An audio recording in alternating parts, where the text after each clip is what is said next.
tienen una frecuencia cardíaca todavía hasta 100, menos de 100, presión normal, no se alteran graves cosas. ¿No? Esto puede ser repuesto de manera periódica por su cuerpo, ¿ya? Los cristaloides, o puede ser repuesto de manera periódica conforme va evolucionando. Pero si se pierde más de eso, ya hay síntomas, ¿no? Hay gente que lo asimila mejor que otro, hay otro que sale de ahí y se desmaya, ¿no? Es el shock, y no es chiste, porque es un shock grado 1. Es un shock grado 1, ¿ya? Bueno, volvemos otra vez a nuestra tablita. ¿Se acuerdan nuevamente de esto? Ya vimos hipovolemia. Ahora vamos a ver shock obstructivo. El shock obstructivo. ¿Por qué las personas que pesan menos de 50 kilos no aguantan? Porque se considera que la volemia es por el kilo peso. Un adulto de 70 kilos se dice que aproximadamente tiene 4.9 litros de sangre. Entonces sacarle a ese 450 ml y es menos del 15% de su volemia. Pero sacarle 450 ml que pesa 50 kilos, su volemia es menor. Por lo tanto, ese volumen de 450 para este de menos 50 kilos me va a representar más del 15% de pérdida. Me va a representar tal vez un 25, un 24, ya podemos tener un shock grado 2. Por eso que al que pesa menos 50 kilos no se le hace donar, porque su volemia es menor en relación a otro más pesado o más grande. No se lo debe, o si dona sangre debería ser menos, pero ¿de qué me sirve que done 150 ml? No me sirve de nada. Debería sacarle a otro que puede donar un poquito más, y ese paquete de 450 ml me puede servir para paquete globular, plasma frío, puedo usarlo para más. Por eso el que pesa menos 50 kilos no dona, porque su volemia es menor sobre el peso. ¿Hay más? Shock obstructivo. Como su nombre lo dice, de obstrucción. ¿Qué me va a obstruir? Me va a obstruir esto, chicos, el gasto cardíaco y la resistencia vascular. ¿Cuándo se produce un shock obstructivo? Por problemas en la precarga y la postcarga. ¿De quién se da la precarga y la postcarga? Del corazón. La precarga es todo lo que llega al corazón para ser bombeado. ¿Cierto? ¿Se acuerdan? Es el volumen entregado por las venas hacia el corazón para que el corazón haga de las suyas. ¿Y qué es la postcarga? La postcarga es todo eso que sale del corazón. Es ese volumen, esa resistencia contra la que el corazón se debe bombear la sangre. Cuando se afecta la precarga o la postcarga me puede dar un shock obstructivo. ¿En qué situaciones puede ocurrir esta obstrucción? ¿Quién me puede dar un ejemplo? Muy bien, ¿alguien más? Don Mario. ¿Ah? ¿En postcarga? Cualquiera de las dos. Tromboembolismo, bien. ¿Qué más? En una rebobinización yugular. Ya, esos son síntomas. Son síntomas. Cuando el paciente no puede respirar. Ya, puede ser por muchas causas. Vamos a ver. El primero, el neumotórax de tensión, el taponamiento cardíaco, el tromboembolismo pulmonar, la famosa hernia diafragmática, pero solamente cuando la hernia es grande y ocupa mucho espacio en el tórax. Cuando la persona está sometida a ventilación mecánica, también se puede producir esto. ¿En qué consiste esto? Vean, son patologías, son afecciones en las cuales me va a obstruir la precarga o me va a comprometer la postcarga. La llegada de sangre o el bombeo de sangre. Vamos a ver cómo puede ocurrir. El neumotórax, atención, el neumotórax es cuando ingresa aire en el espacio pleural. ¿Quién me puede decir dónde está el espacio pleural? Entre la hoja de Visceral. Yo sé que tarda unos 3 segundos, ¿no? Pero el espacio pleural es un espacio virtual que se encuentra entre la pleura palatal y la pleura visceral. Es un espacio que se hace real cuando hay algo ahí adentro. Líquido, aire, sangre, etc. ¿Cuánto debe haber normalmente de líquido pleural en el espacio pleural? De 0 a 20 ml de líquido pleural. Ese líquido solamente me sirve para que las dos hojas, parietal y visceral, puedan deslizarse una sobre otra. Usted agarra dos portaobjetos, pone una gota de agua entre medio de los dos y los portaobjetos pueden hacer esto, ¿no ven? Se deslizan con facilidad, pero es difícil separarlo. Esa adhesión que se produce gracias a la presencia de una capa de moléculas de agua, ¿no? en el agua, me producen ese deslizamiento. Entonces, esta es la física que se produce a nivel de la pleura. ¿Qué pasa cuando se produce este deslizamiento? ¿Ya? No se pueden separar estas hojas. Me ayudan a que cambien las presiones en el interior del pulmón. Eso hace que el pulmón no se colapse, sino que el pulmón, después de que uno expira, ya, bote aire, ese pulmón permanezca sostenido en la caja, expandidito, ya, no se llega a colapsar del todo porque está su pared visceral, está semiadherida a la pleura parietal por este líquido que hace que friccione.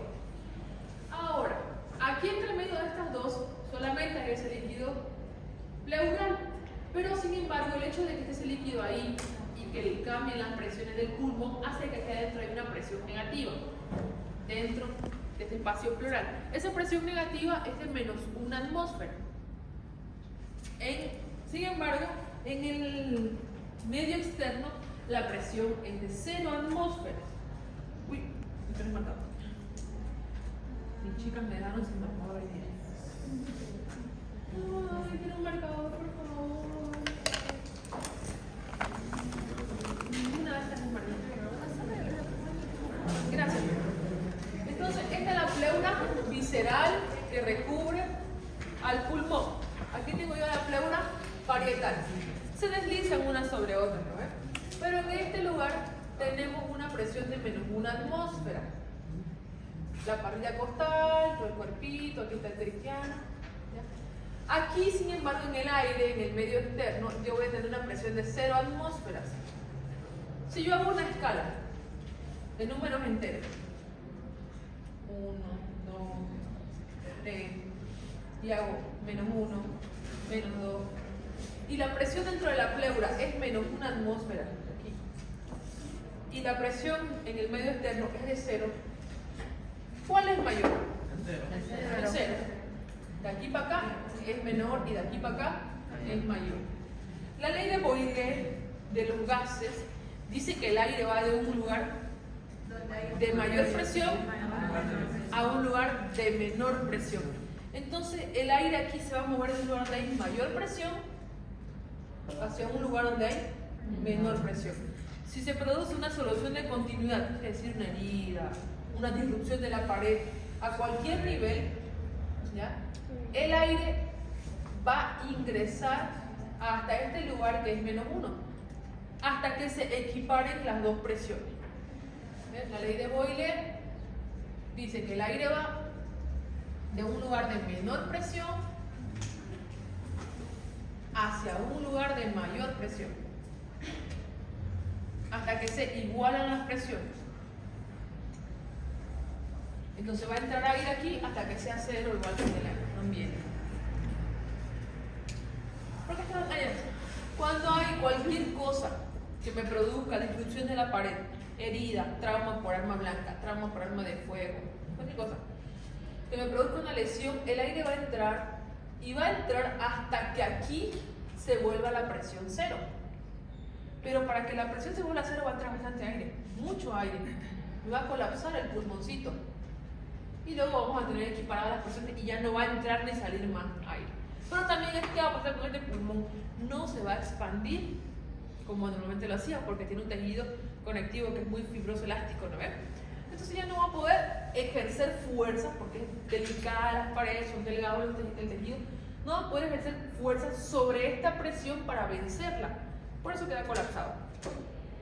¿Qué pasa cuando entra más de la cuenta? Entra más aire. Y entonces, ¿qué va a pasar con este pulmón? Me va a desplazar este pulmón junto con los grandes vasos y el corazón y el otro pulmón y me lo va a desplazar hacia el lado contralateral. La presencia de aire aquí se llama neumotórax. Cuando entra más aire del que puede ocupar este espacio y empieza a desplazar todo el mediastino medio hacia el lado contralateral, se llama neumotórax. Atención, porque está haciendo una presión no solamente sobre este mediastino, sobre este hemitórax, sino también sobre el mediastino y sobre el hemitórax lateral, contralateral. Entonces me va a comprometer ya no solamente la expansibilidad de este pulmón, sino también la expansibilidad y la contracción del corazón. Y al ejercer presión aquí, es como si tengo una manguerita que me está llegando aquí sangre y yo empezar a apretar, y la voy a apretar también la manguerita. Y va a haber llegada de volumen sistólico, no va a llegar sangre, porque me va a ejercer compresión. ¿Y será que voy a dejar que la frecuencia cardíaca se desarrolle normalmente? Voy a apretar el corazón, esa presión me va a apretar el corazón, que también el corazón no va a bombear. Por lo tanto, ¿qué va a ocurrir aquí? Se me va a repercutir esta neumotórax a tensión con compromiso de la precarga. No va a poder bombear ese corazón porque va a comprimir la sangre que le llega y no va a dejar que el corazón la expulse también, lo poco que le llegue. ¿Se entienden ahí? Entonces aquí vamos a tener un shock por retorno venoso, por disminución del retorno venoso desde la cava hacia la aurícula derecha. Aquí que se va a afectar también, se va a afectar la postcarga porque no me va a dejar bombear sangre. Luego tenemos el taponamiento cardíaco. El taponamiento cardíaco es cualquier cosa que me haya producido lesión a nivel de las paredes del corazón. ¿Qué va a pasar entonces? Si hay una lesión a cualquier nivel, la ruptura de algún tabique, lesión, etc., va a salir sangre que aquí normalmente circula hacia el pericardio. Y el pericardio, al igual que la pleura, es una bolsa que recubre el órgano. Entonces, ese saco, que normalmente está vacío, que solo tiene unos cuantos ml de líquido seroso, se va a llenar de sangre y también me va a producir una inflación. Se va a inflar esta bolsita y me va a comprimir el corazón y no va a dejar que este se expanda, se llene y bombee normalmente. Ese es el taponamiento cardíaco. Ahora tenemos el tromboembolismo pulmonar. Cualquier cosa que me produzca formación de coagulitos, miembros inferiores, como ocurre en la varices, esos coagulitos empiezan a desprenderse y viajan, se llaman émbolos, cuando viajan, y luego vienen y se impactan en algún segmento, miren, llegan a través de la cava al corazón, y cuando son bombeados por el corazón hacia los pulmones, viene y se impacta en algún segmento que va a llegar a obstruirlo. ¿Y qué va a pasar con la sangre que viene por detrás? Cuando hay un bloqueo aquí, la carretera al norte, no hay carretera, ¿qué pasa por detrás? Una congestión vehicular, ¿no ves? No puede pasar nadie y se vuelve un caos. Aquí lo mismo, si algo viene y tranca este lugar, por detrás no va a llegar a circular nadie más, no va a poder avanzar nadie más para adelante. Esta sangre ya no va a avanzar. ¿Y qué va a pasar entonces? Se me va a comprometer la sangre que llega al pulmón y la sangre que debería retornar del pulmón oxigenada hacia el corazón a través de las venas. Ya no me llega sangre. Y si no me llega, ¿qué va a bombear el corazón? No va a haber que bombee. Aquí se va a comprometer la precarga del corazón izquierdo a este nivel. ¿Hasta ahí se entiende? Sí. Pasemos al siguiente. ¿Cuáles son los síntomas que va a tener? Perdón, estaba olvidando. La hernia diafragmática grande va a ser una clínica, una fisiopatología similar al neumotórax a tensión. ¿Qué quiere decir una hernia diafragmática? Aquí tengo el esófago por detrás, viene el diafragma, tengo el estómago, ¿no ves? Bueno, más abajo el estómago, aquí. Ya. Si tengo un defecto a nivel del hiato esofágico, ¿qué va a pasar? Ese hiato esofágico me ayuda a que lo que esté en el abdomen no suba para todos. Pero si tengo un defecto en el hiato, que es muy grande, se cayó, accidente, trauma, etc., vamos a tener un orificio muy grande. ¿Y qué va a pasar con el estómago? Puede subir con facilidad aquí arriba, la famosa hernia de hiato. A veces puede que suba el estómago y pueden subir incluso segmentos del tubo digestivo que son móviles. ¿Cuáles serán esos segmentos del tubo digestivo que son móviles? El intestino delgado. Entonces puede subir la asa tranquilamente y empezar a ocupar espacio aquí arriba y comprimir el pulmón, así como comprime el aire que no deja expandir el pulmón. Igual puede comprimir la estructura de vísceras abdominales. Estas son las hernias diafragmáticas grandes. Y por último, la ventilación mecánica. Imagínense que no está perforado aquí por cuchillo, ni bala, ni nada. La persona está sometida a ventilación mecánica, intubado, y la máquina está mal programada. Cosa que a veces pasa, no siempre. La máquina está mal programada y entonces la presión que entra a ese pulmoncito es tanta que llega a romper algún segmento. Rompe y va a empezar a salir aire por aquí. Y también se va a alojar en el espacio pleural. Y al igual que esto va a empezar a acumularse aire y a comprimir. Lógicamente las máquinas hoy en día están programadas para que se detecte cuando hay algún tipo de fuga. La máquina para de ventilar o avisa a la máquina, hace una bullanga, un ruido enorme. Y ahí se detecta, ya disminuye su presión de respiración. O sea, sería como tipo de motoras, pero por ventilación mecánica. Sí, por ruptura de algún segmento, de algún área de algún segmento locular o algún área de vida. A veces personas que están intubadas son porque tienen afecciones como las neumonías, como ocurre en el COVID, y tienen inflamado y infectado un tejido, fácilmente se rompe. Entonces puede producir igual. De hecho, de las complicaciones de los pacientes con COVID más graves eran los neumotórax. Atención, producto de que estaba tan delicado el tejido parénquima pulmonar que se rompía con la máquina, con la ventilación mecánica. Y se produce el shock obstructivo, ¿no? ¿Cuáles son los síntomas de un shock obstructivo? Vamos a ver. Primero, los síntomas relacionados al neumotórax. Atención. Como tenemos aire en el tórax, vamos a tener silencio auscultatorio, porque usted va a auscultar ese pulmón y como no entra aire por el bronquio para circular, no va a haber murmullo vesicular. Entonces, ahí tenemos silencio. Segundo, el área afectada va a empezar a bombarse. O sea, usted va a ver, de repente tiene un tórax más grande que el otro. Y si es mujer, se ve que un pecho se eleva. Y se abomba un tórax. ¿Qué más? Vamos a tener hipersonoridad en el tórax, en el epítelis afectado. Si normalmente suena con un ligero eco, va a sonar como si tuviera un parlante más fuerte. Entonces la sonoridad del pulmón aumenta, es mayor. Bueno, si tenemos taponamiento cardíaco, ¿qué voy a tener? Voy a tener triada de Beck. ¿Quién sabe qué es la triada de Beck? ¿Nadie? Por un punto. Y todos van a buscar su teléfono. La triada de Beck. Ya recordé que tengo una información ahí. La triada de Beck, entonces va a ser disminución de los ruidos cardíacos. ¿Qué más va a haber? Taquicardia y hipotensión. Hipotensión. no, y va a haber inclinación yugular. Medio punto. Están copiando hace rato lo que leen.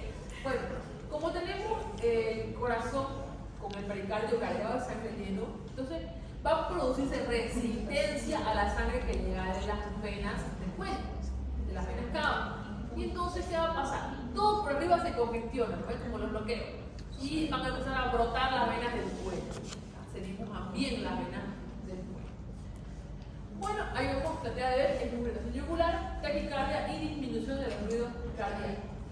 ¿Qué más vamos a tener? En el caso del tromboembolismo pulmonar también va a haber lo que se llama pulso paradójico. O sea, usted busca el pulso en los dos miembros superiores y va a ser diferente. Y primero acá adentro, paradójico. Para sospechar de un tromboembolismo pulmonar debemos tener este antecedente para que sea más, para inclinarnos por ese diagnóstico, y eso es el antecedente de trombosis venosa profunda en miembros inferiores, antecedente de que haya tenido afecciones vasculares en las extremidades, para que yo piense que tal vez ahí se desprendió un coágulo y fue impacto en el pulmón. Bueno, ¿qué más va a tener un paciente con estas características? Vamos a tener aumento de la presión venosa central y por el aumento de la resistencia vascular periférica. ¿Por qué? Porque como tenemos una disminución del gasto cardíaco, el cuerpo intenta compensar ¿cómo? Subiendo el tono vascular. El cuerpo intenta hacer la compensación. ¿Para qué? Para poder compensar la presión arterial, hasta que no se puede sostener esto. ¿Hasta aquí se entiende?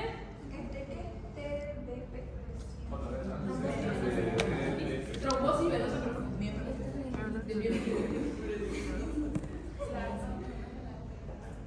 ¿Listo? ¿Se entiende el shock obstructivo? Muy bien. Shock obstructivo o distributivo, ¿no? Mentira, shock obstructivo. Shock cardiogénico. El shock cardiogénico, ¿a qué creen que se debe? A una falla de la bomba más importante del corazón. Falla cardíaca, falla del músculo cardíaco en cualquier parte, o insuficiencia de las válvulas, insuficiencia vascular, o un problema de la conducción del corazón. Esto ocurre en los trastornos del ritmo cardíaco, por problemas de tipo conductivo, ¿no? ¿Cuáles son son los síntomas de un paciente con shock cardiogénico? Bueno, en el caso de las insuficiencias vasculares y los trastornos del ritmo cardíaco, el síntoma va a ser soplo cardíaco. Usted pulsa en los focos de la pulsación cardíaca y escucha esto.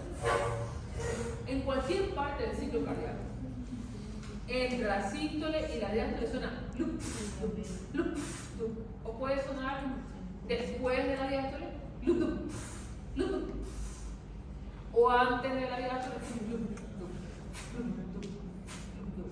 Dependiendo de qué tipo de soplo sea, usted ya sospecha qué afección. Los invito a leer su libro de Suros, donde explica soplo sistólico, pansistólico, suroso. Bueno, y si tenemos otro tipo de afecciones como fallas propias del miocardio, vamos a tener, además de eso, congestión producto de que el corazón no bombea bien. Si tengo un problema en el semáforo, que ese semáforo está medio mal y no me marca rojo, amarillo y verde, están rojos los dos semáforos, y de todos lados quieren empezar a avanzar, van a avanzar, ¿cómo van a hacer? Primero uno, después el otro se meten y están ahí peleando por avanzar. Aunque avance, por detrás va a haber congestión, sí, y un caos vehicular, ¿no es? Lo que va a pasar aquí, tenemos un problema, una falla del miocardio, y si el corazón todo está latiendo, va a funcionar a medias y va a producir congestión por detrás. ¿Congestión por detrás de dónde? De la sangre que llega hasta el pulmón, y esa sangre que se recoge del pulmón y va hacia la bomba del corazón para ser expulsada. Se me va a congestionar mucha sangre en el pulmón, y eso me va a traducir como una sobrecarga pulmonar de sangre. ¿Y qué vamos a tener? Edema, o sea, acumulación de líquido a nivel del pulmón. Eso va a traducir como disnea.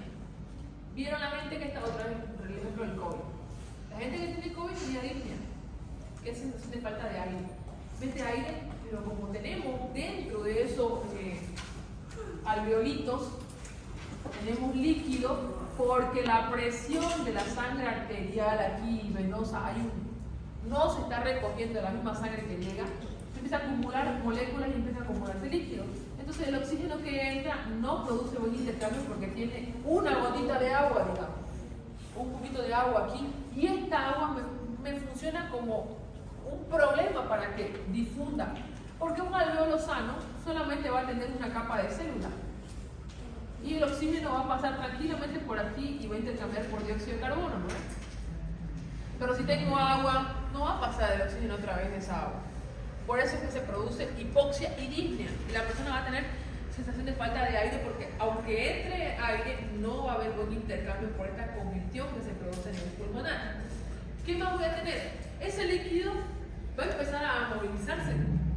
Esa agua que se acumula, ese líquido, se moviliza y usted va a tener el famoso emputo rosado o emputo asalmonelado. La persona va a escupir y el emputo va a ser burbujeante, ¿ya? Con burbujas, y va a ser de color salmón medio anaranjadito. Y eso es porque también las cualidades que le da el líquido aquí, la sangre acumulada, ¿no? ¿Qué más voy a tener? Producto de que ese corazón no está bombeando bien y la congestión no solamente va a ser a nivel pulmonar, sino también por detrás de las cavas. ¿Y qué va a ocurrir? Puede tener aumento de la resistencia vascular periférica y va a aumentar la presión venosa central y me va a haber incuritación yugular. Entonces, ¿qué va a pasar? Producto de que yo no puedo bombear bien, este gasto cardíaco no está saliendo, disminuye el volumen sistólico del corazón, intenta compensar. La otra parte de nuestra fórmula intenta compensar subiendo el tono vascular. Le falta sangre a algún lado, aumenta la resistencia vascular para que le llegue más sangre al corazón, sin embargo el corazón no la puede bombear. Y el problema aquí es la congestión que se produce a nivel cardíaco. ¿Cómo va a estar clínicamente? Bueno, generalmente esta persona, la piel sudorosa y fría. También va a haber un reflejo vasovagal, un reflejo del simpático. El simpático intenta compensar poniendo la piel fría, haciendo la vasoconstricción. La piel se pone fría, va a haber sudoración, porque intenta que llegue más volemia para que el corazón la bombee. Pero no es que falte volemia, que el corazón no la puede bombear. ¿Listo? ¿Y usted cómo va a ver una persona con... acá disminuye la presión arterial. ¿Cómo va a ver una persona con shock cardiogénico? Disneico, va a haber soplo o disminución de los ruidos cardíacos, va a haber emputo salmonelado o rosado, signos de aumento de resistencia vascular periférica, incrustación yugular, se le van a dibujar las venas del cuello. Usted mide la presión venosa central que está aumentada, la piel sudorosa, la piel fría. Y esta disnea no solamente va a ser en ortopnea, también va a ser en decúbito. Perdón, no va a ser en incorporado, sino también en decúbito. Va a querer echarse a la persona que siente que se ahoga más. Por eso la persona que tiene afecciones cardíacas duerme con 2 o 3 almohadas. Y cuando ya está instalado el shock cardiogénico, en sentado. ¿Usted puede echarse? No. Tengo que dormir sentado. Todo 2 meses atrás estuve durmiendo sentado, doctora. Y hasta que se instauró el shock porque ya el cuerpo no puede más y ya la presión cae. ¿No? ¿Se te hasta aquí? Doctor, ¿dónde se daba lo que es el edema pulmonar? ¿Está diciendo ahí? Aquí, por la congestión, ¿Por la insuficiencia vascular? se va a producir disnea por congestión pulmonar. Porque no puede bombear el corazón, entonces hay una acumulación de líquido de manera retrógrada en el pulmón. ¿Entiendes? Ajá. Ahora vamos a ver el shock distributivo. ¿Cuáles eran los tipos de shock distributivo? Séptico, Neurogénico y anafiláctico y neurogénico. Muy bien. Vamos a ver. Neurogénico, anafiláctico y séptico. Estos shocks distributivos tienen estos 3 tipos de shock algo en común, que se va a producir vasodilatación por aumento de la permeabilidad vascular y aumento de la permeabilidad vascular, mejor dicho. Al producir tanta vasodilatación, fuga tanto líquido, sale tanto líquido, muchísimo, del espacio intravascular al extravascular por el aumento de la permeabilidad. ¿Y qué va a pasar con la presión? Cae. ¿Qué tengo entonces alterado yo aquí? Si tengo una vasodilatación y aumento de la permeabilidad, ¿cuál de estos estará afectado? El tono muscular. El tono vascular. Muy bien. Vasodilata, disminuye el tono vascular, pierde líquido por disminución de la resistencia vascular periférica. Entonces, ¿qué va a intentar compensar? El cuerpo va a intentar compensar con estos otros de acá. Ahora vamos a ver cada uno de ellos porque hay uno muy peculiar que quiero que lo aprendan. Y es el shock neurogénico. El shock neurogénico se debe a pérdida del tono simpático. ¿Por qué puede producirse la pérdida del tono simpático? Por un trauma vertebromedular, los famosos traumas raquimedulares que comprometen la columna vertebral y también la médula, o alguna porción cercana al bulbo raquídeo. Sobredosis de drogas. Y por último, envenenamiento. Estas 3 cosas me pueden producir pérdida del tono simpático. Trauma vertebromedular, sobredosis de drogas y envenenamiento. Al perderse el tono simpático, ¿qué va a pasar en el cuerpo? El cuerpo tiene una regulación que está dada por un equilibrio entre 2 hermanos, ¿no? El simpático y el parasimpático, que vienen ¿de dónde? Del sistema nervioso central. ¿Qué pasa con estos dos? Tienen un equilibrio mutuo, ¿no ves? El uno jala y el otro afloja. El uno aprieta y el otro relaja. Ahora, si uno de ellos no quiere trabajar, va a predominar el otro. Eso hay que meternos en la cabeza. Si tenemos una pérdida del tono simpático, ¿quién va a predominar? El parasimpático. Y de ahí que vamos a tener que recordar fisiología, todo lo que domina el simpático y todo lo que tiene el parasimpático. Miren. Bueno, el simpático se va a encargar de dilatar la pupila, inhibir la salivación, relajar los bronquios, acelerar el impulso cardíaco, inhibir la actividad digestiva, estimular la liberación de glucosa por el hígado, secretar adrenalina y norepinefrina por el riñón, relajar la vejiga y contraer el recto. Si gracias a un trauma raquimedular, una sobredosis de droga o un envenenamiento se pierde todo este sistema simpático, todo lo que va a predominar es el parasimpático. Y al predominar el parasimpático que da emisiones desde aquí y desde aquí, yo voy a tener todos estos signos y síntomas en un paciente con shock neurogénico. ¿Qué va a tener el paciente con shock neurogénico? La pupila contraída. Usted le mira y el ojo está así cerradita la pupila. Puntito. Estimula la salivación. Usted mira al paciente que tiene shock neurogénico, tiene cialorrea, que es hipersalivación, se está babeando, pero escurre como si fuera un perro bulldog. Reduce el latido cardíaco. El corazón va a estar bradicárdico. Chicos, es el único shock que va a tener hipotensión y bradicardia. Si usted encuentra un paciente que está hipotenso y está bradicárdico, piense que puede ser un shock neurogénico hasta que se demuestre lo contrario. Es el único shock que tiene bradicardia. Repita, el único shock que tiene bradicardia. Si encuentra un paciente hipotenso y demás tiene bradicardia, piense que es un shock. ¿Ya? ¿Qué más va a haber? Gracias a que el parasimpático contrae los bronquios. Usted oculta a este paciente y los pulmones van a sonar como un gato, porque se contraen los bronquios y va a producir un ligero silbido a la ocultación. ¿Qué más va a haber? Se estimula la actividad digestiva. Ese estómago va a producir ácido clorhídrico a montones. Por eso mismo es que a estos pacientes hay que dar inhibidor de la bomba de protones, porque tanta producción de ácido gástrico puede producir perforación si hubiera úlcera. Y uno no sabe a veces qué es lo que tiene la persona, ¿no? Puede haber úlcera, puede perforarse.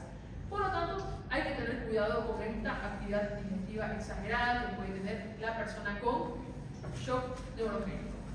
Va a estimular la vesícula biliar. Gracias a que está produciendo ácido gástrico también va a empezar a estimularse la vesícula. Si tenía piedra, fregó. Una centera va a bajar y va a trancar. Tenga mucho cuidado con eso, ¿ya? Contrae la vejiga. Entonces, esa persona No va a poder. no va a poder orinar porque se va a cerrar el esfínter de la vejiga y se va a acumular orina y va a producir un globo vesical. De repente va a palpar y va a sentir una pelota que le jugaste. ¿Qué hay que hacer con ese paciente? Póngale una sonda vesical para que pueda orinar antes que se rompa esa vejiga. Y por último, relaja el recto. Ahí sí, va a venir. Ah, sí, ese. Va a relajar el esfínter, va a venir con materia fecal, etcétera, en la ropa. Entonces, si usted ve un paciente que viene con estas características, piense que esto es un shock neurogénico. Ya en neuro le van a enseñar a manejar. ¿Qué se hace cuando llega? ¿Qué se le da? Aquí estamos haciendo ese diagnóstico. Bueno, la mayoría de las veces por un daño a este nivel se puede producir el shock neurogénico o por sobredosis con drogas o por envenenamientos. Aquí vemos una de las explicaciones de por qué este paciente va a tener, este tipo de paciente va a tener una temperatura distinta. Miren, el sistema nervioso simpático va a ser el encargado de producir sudoración y vasorelajación cutánea, ya sea porque tengamos termorreceptores que estimulen el hipotálamo, puede producirse esto, pero si yo tengo anulado este sistema simpático, no voy a poder tener sudoración ni tampoco va a haber vasorelajación cutánea, que es lo que me ayuda a producir pérdida de calor. Entonces, ¿qué va a pasar con el paciente con shock neurogénico? ¿Hipertérmico? Va a estar la piel caliente y no va a haber sudor en este paciente. Anafiláctico. El shock anafiláctico se debe a una sobrerespuesta a un alergeno. ¿Qué puede ser un alergeno? Aquella cosa que me estimula un alergeno, picadura de abejas, polen, chocolate, maní. ¿Qué más? Mariscos. ¿Cómo? Mariscos. Ah, mariscos, sí. ¿Qué más? Medicamento. Algunos medicamentos. Esto se puede producir una sobreestimulación. Una sobreestimulación de nuestro sistema inmunitario. Y el shock séptico, que ustedes conocen que es una sobrerespuesta también del sistema inmune ante un agente agresor. Ahí vamos los tres. Palabras clave: neurogénico, predomina el parasimpático, porque se ha perdido el tono simpático. El shock anafiláctico es respuesta a un alergeno, y séptico, que es una sobrerespuesta del sistema inmune. ¿Cuáles son los síntomas que van a tener estos pacientes? El neurogénico, todos los síntomas que acabamos de ver, ¿ya? Además de que va a haber una vasodilatación periférica, o sea, la piel que está caliente, pero hasta ponteada por la vasodilatación, va a haber microinfarto. Bueno, se van a dibujar todos los pequeños vasitos y va a ver el moteadito, puntitos rojos. Pero la característica importante es que como no puede sudar porque está inhibido el simpático, esta persona va a tener la piel caliente, pero ni una gota de sudor.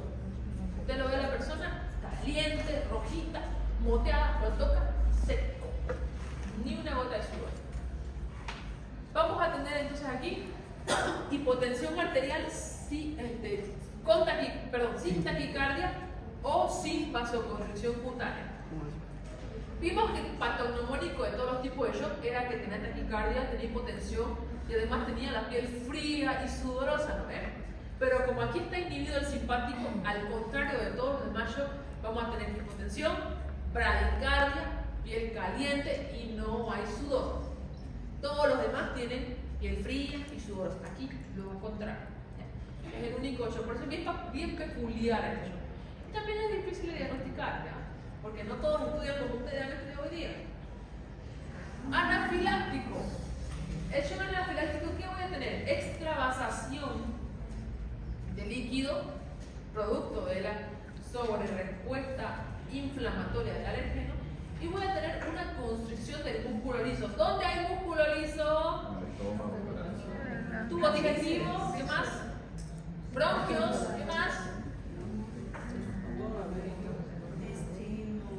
Intestinal, muy bien. Va a haber urticaria, eritema generalizado, edema de mucosas con estridor laringio, o sea que cuando el aire entre por la laringe va a producir ruido porque está edematizada la laringe. Crépitos, edema agudo del pulmón. ¿Cómo va a sonar esa laringe? Igualito que el gato. Lo mismo será. Pero te das cuenta, la base de los pulmones están en crépitos. Usted agarre mucho de cabello y haga sonar tus orejas. Ese crépito seco.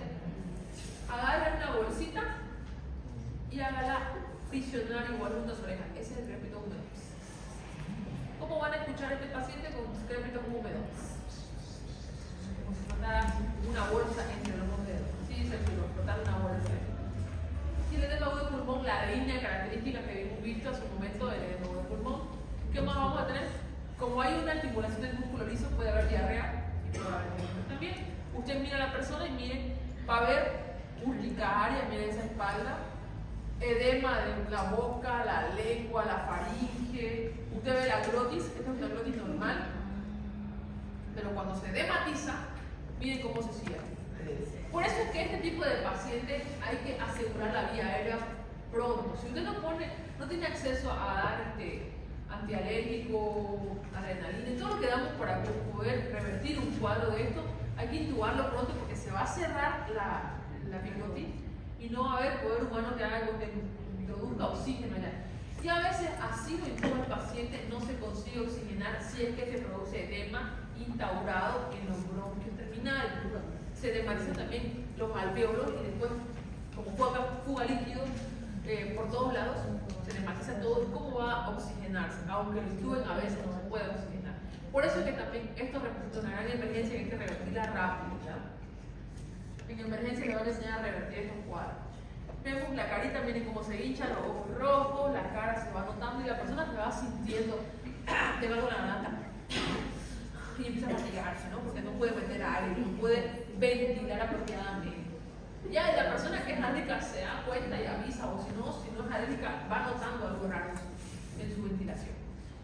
Bueno, y el shock séptico, la lesión del endotelio que me va a producir mayor fuga capilar, alteración hemodinámica, todos los signos relacionados con el SIRS, aumento de la temperatura, frecuencia cardíaca, frecuencia respiratoria, leucocitosis, la coagulación intravascular diseminada como una complicación, síndrome de respuesta inflamatoria sistémica y el síndrome de estrés respiratorio agudo.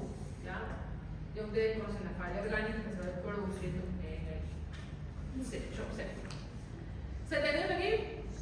Sí. ¿Qué vamos a tener entonces? Alteración de la respuesta vascular periférica, la resistencia vascular periférica.